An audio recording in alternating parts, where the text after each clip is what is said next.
This is SBS World News with Ricardo Gonçalves.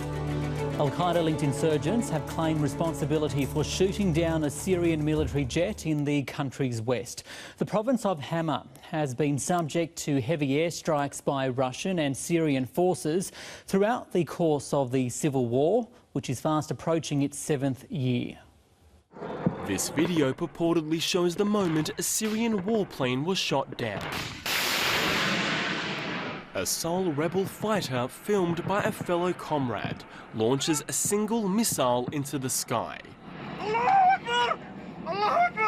The men rejoice as they seem to have struck their target, and then they wait as the plane eventually comes crashing down in the distance.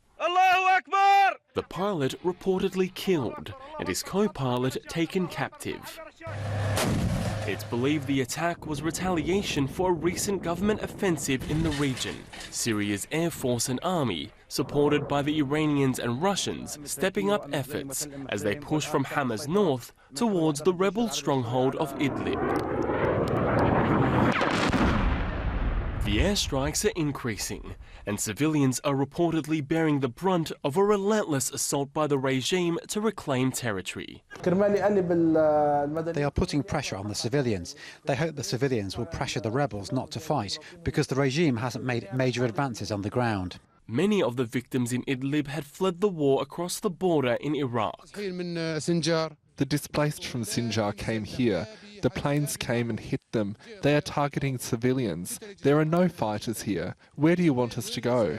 Turkey too seems to want a piece of Idlib, reportedly requesting to use an airbase there as an observation post.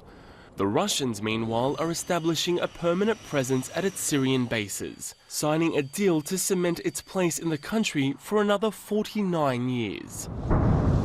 As military forces dig in, thousands of families are trying to leave. The Red Cross says medical evacuations have begun in the rebel-held Ghouta.